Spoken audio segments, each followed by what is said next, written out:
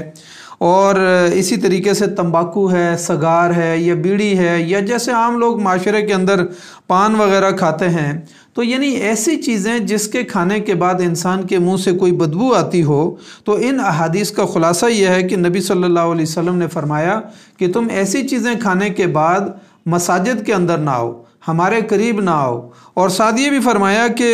تم اپنے گھروں کے اندر ٹکے رہو جب تک کہ تمہارے منہ سے بدبو آ رہی ہے۔ اور دوسری احادیث میں یہ بھی آتا ہے کہ کیونکہ اس کے ذریعے سے بنو آدم کو جو ہے وہ تکلیف پہنچتی ہے، اور ساتھ یہ بھی فرمایا کہ جیسے کہ نبی صلی اللہ علیہ وسلم کے پاس ایک ترکاری لائی گئی اور اس میں سبزیاں پکی ہوئی تھیں، مکس قسم کی سبزیاں بنی ہوئی تھیں، تو نبی صلی اللہ علیہ وسلم نے اس کے اندر جو ہے نا بو محسوس کی، تو آپ صلی اللہ علیہ وسلم نے پوچھا کہ اس کے اندر کیا چیز ہے، تو نبی صلی اللہ علیہ وسلم کو بتایا گیا، تو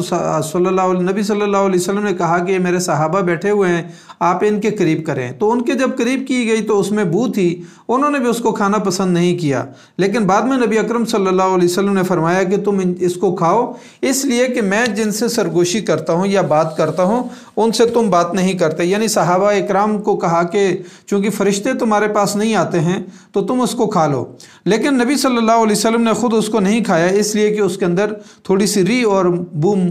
موجود تھی۔ اس کا مطلب یہ ہے کہ یہ عارضی طور پر جو ہے یہ یعنی اس کے اندر جب بو ہو تو اس کو کھانے سے منع کیا گیا، اور اس کے بعد مسجد میں آ کے نماز پڑھنے سے اور جو پبلک کے مقامات ہوتے ہیں ان کے اندر آ کے بیٹھنے سے منع کیا گیا ہے۔ دراصل یہ سبزیوں کی مثال بالکل اسی طریقے سے ہے، یا پیاز اور لہسن اور مولی اور اس طریقے سے دیگر جو چیزیں جن کی وجہ سے انسان کے منہ سے بو آتی ہے، یہ بالکل اسی طریقے سے ہے کہ جس طریقے سے بعض اوقات انسان کو متعدی بیماریاں ہوتی ہیں، مثال کے طور پر جزام کی بیماری ہے، یا زکام لگ جاتا ہے، یا چھینکیں آ رہی ہیں، یا اس طریقے سے کوئی اور بیماری ہے جو ایک فرد سے دوسرے فرد کو لگنے کا امکان ہے، تو ایسی بیماریوں کے اندر بھی جو ہے نا منع کیا گیا ہے نبی صلی اللہ علیہ وسلم نے کہ ایسے لوگوں کو جو ہے نا پبلک مقامات پر مساجد کے اندر نہیں آنا چاہیے۔ تو یہاں پر بھی یہ فرمایا کہ اگر ایک آدمی نے لہسن کھایا ہے، پیاز کھایا ہے، مولی کھائی ہے، یا کوئی اور سبزیاں کھائی ہیں جن کی وجہ سے اس کے منہ سے بو آ رہی ہے، تو اس کو جو ہے ایسی مساجد میں اور ایسے مقامات پر نہیں آنا چاہیے۔ تو جب یہ عارضی بیماری ختم ہو جائے، یا یہ بو جو عارضی طور پر انسان کے اندر پیدا ہوتی ہے، اگر یہ ختم ہو جائے تو پھر اس کے بعد انسان کو آنے کی اجازت ہے، اس میں کوئی حرج نہیں ہے۔ مثال کے طور پر معدان بن ابی طلحہ یا عمری بیان کرتے ہیں کہ حضرت عمر رضی اللہ تعالیٰ عنہ نے ایک مرتبہ جمعے میں خطبہ دیا اور فرمایا کہ اے لوگو تم ان درختوں سے کھاتے ہو، یعنی لہسن اور پیاز کی طرف اشارہ کیا، اور کہا کہ میں نے رسول اللہ صلی اللہ علیہ وسلم کے دور میں دیکھا کہ ایک شخص کو جس کے منہ سے بدبو آ رہی تھی تو اس کو پکڑ کر جو ہے مسجد سے باہر نکال دیا گیا، اور جنت البقیع جو یعنی قبرستان ہے بقیع کی طرف اس کو جو ہے نا نکال دیا گیا۔ تو پھر فرمایا کہ پس جو شخص تم میں سے لہسن یا پیاز کو کھائے تو ضروری ہے کہ اس کو پکا کر کھائے اور اس کی بو کو زائل کر دے، تو اس کے بعد آپ اس کو استعمال کر سکتے ہیں۔ یہ حدیث جو ہے یعنی صحیح بخاری اور سنن نسائی اور ابن ماجہ کے اندر موجود ہے۔ اسی طریقے سے حضرت ابو بردہ بیان کرتے ہیں کہ حضرت مغیرہ بن شعبہ رضی اللہ تعالیٰ عنہ بیان کرتے ہیں کہ ایک مرتبہ میں نے لہسن استعمال کیا، لہسن کھایا، اور اس کے بعد جب میں مسجد نبی صلی اللہ علیہ وسلم میں آیا تو نبی صلی اللہ علیہ وسلم ایک رکعت پڑھا چکے تھے اور دوسری رکعت کے اندر تھے، تو کہتے ہیں کہ جب نماز سے فارغ ہوئے تو میں کھڑا ہو گیا اور اپنی بقیہ نماز پڑھنے لگا، تو میرے منہ سے بدبو آ رہی تھی، تو نبی صلی اللہ علیہ وسلم نے فرمایا کہ تم میں سے جس شخص نے اس سبزی کو کھایا ہو تو اسے چاہیے کہ وہ ہماری مسجد میں نہ آیا کرے حتیٰ کہ وہ بو چلی جائے، یعنی عارضی طور پر منع کیا کہ جب تک اس کے منہ سے بو آ رہی ہے اور اس نے کچا لہسن کھایا ہے یا پیاز کھایا یا کوئی اور سبزی کھائی ہے تو اس کو چاہیے کہ وہ مسجد میں نہ آیا کرے جب تک کہ اس کے منہ سے یعنی بدبو نہ چلی جائے۔ اس حدیث سے ایک اہم نقطہ یہ بھی ملتا ہے کہ اگر کوئی شخص اپنی طبیعت اور اپنے مزاج کی وجہ سے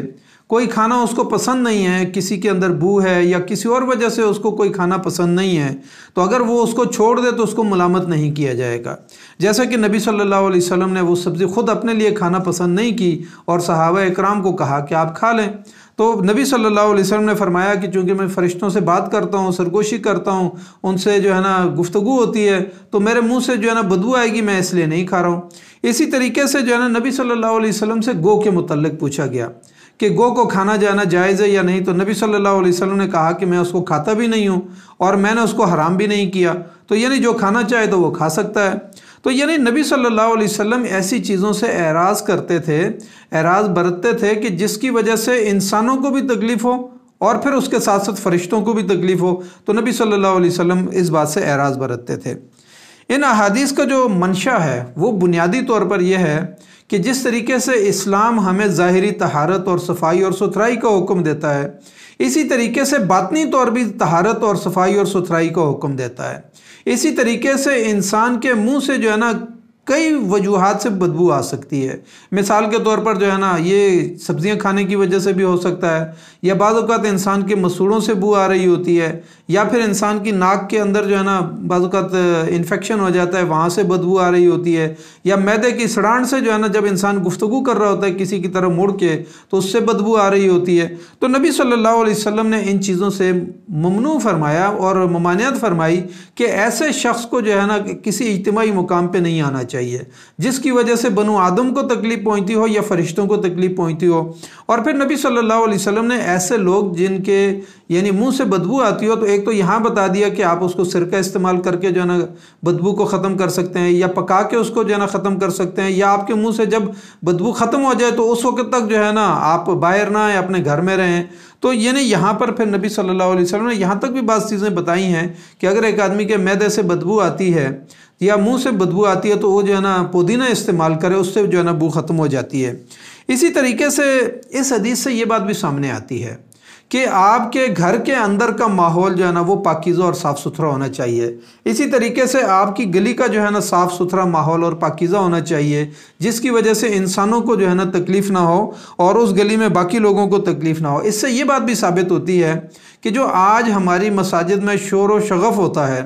یا پھر جو ہے نا ہمارے محلوں کے اندر ڈھول ڈھمکا ہوتا ہے یا پٹاخے پھینکے جاتے ہیں، یا پھر رات دیر تک جو ہے نا ہمارے اسپیکر جو ہے نا کھلے ہوئے ہوتے ہیں، یا اسی طریقے سے مارکیٹوں کے اندر جو شور و شغف ہوتا ہے، یہ وہ تمام چیزیں ہیں جس چیز سے بھی انسان کو یعنی صفائی اور ستھرائی کے اندر یا شور و شغف کے اندر کسی چیز سے بھی اگر انسان کو ایک انسان کے عمل سے دوسرے انسان کو تکلیف ہو رہی ہو تو ہمیں ان باتوں سے روکا گیا ہے۔ اسی طریقے سے جو ہے نا مارکیٹوں کے اندر شور و شغف سے اور رات کے وقت جو اسپیکر کھول کے جو ہم کام کر رہے ہوتے ہیں ان سے بھی منع کیا گیا ہے۔ اسی طریقے سے یہ جو فضا ہے ہمارے گرد چاروں طرف جو ہے نا ہماری گاڑیوں کی وجہ سے یا مختلف جو ہے نا آگ لگانے کی وجہ سے جو ہماری فضا جو ہے نا آلودہ ہو جاتی ہے، یہ تمام احادیث جو ہے نا اس بات پر ہمیں سبق سکھاتی ہیں کہ ہم اپنی فضا کو بھی آلودہ ہونے سے بچائیں، اپنے گھر کے ماحول کو بھی، اپنی گلی اور محلے کے ماحول کو بھی، اور اپنے ظاہری بدن کی طہارت کو بھی، اور یہاں تک کہ جب ہم مسجد میں جائیں تو ہم مسواک کر کے جائیں، ہم مسجد میں جائیں تو اپنے منہ کی بدبو کو ختم کر کے جائیں، کسی مجلس کے اندر ہم بیٹھے ہوئے ہوں تو ہماری منہ سے اور ہمارے جسم سے اور ہمارے یعنی بغل سے اور ہمارے کپڑوں سے جو ہے نا بدبو نہیں آنی چاہیے، جس کی وجہ سے جو ہے نا پڑوسی کو تکلیف ہو، ساتھ بیٹھے ہوئے شخص کو تکلیف ہو، یا کسی جگہ پر ہم گاڑی میں سفر کر رہے ہیں تو ہمارے ساتھ سیٹ پہ بیٹھے ہوئے بندے کو تکلیف ہو۔ تو ان تمام باتوں سے یہ احادیث ہمیں منع فرماتی ہیں کہ اگر اس طرح کی کوئی کیفیت ہو تو آپ اپنے اس بدبو کو کسی طریقے سے ختم کر کے اس کے بعد اجتماعی مقامات کے اندر جائیں۔ تو اللہ تعالیٰ سے دعا کرتے ہیں کہ اللہ تعالیٰ ہمیں ان احادیث کو سمجھنے اور ان پر عمل کرنے کی توفیق عطا فرمائے، اور بحیثیت مجموعی جو فرد کے کرنے کا کام ہے وہ کرے، جو خاندان کے کرنے کا کام ہے وہ کرے، اور جو حکمرانوں کے کرنے کا کام ہے معاشرے کو پاک اور صاف اور مطہر اور صاف ستھرا رکھنے کے لحاظ سے، تو وہ اپنی ذمہ داریاں ادا کریں۔ اللہ تعالیٰ مجھے اور آپ کو ان باتوں کے اوپر عمل کرنے کی توفیق عطا فرمائے۔ جزاک اللہ خیر۔ السلام علیکم ورحمۃ اللہ وبرکاتہ۔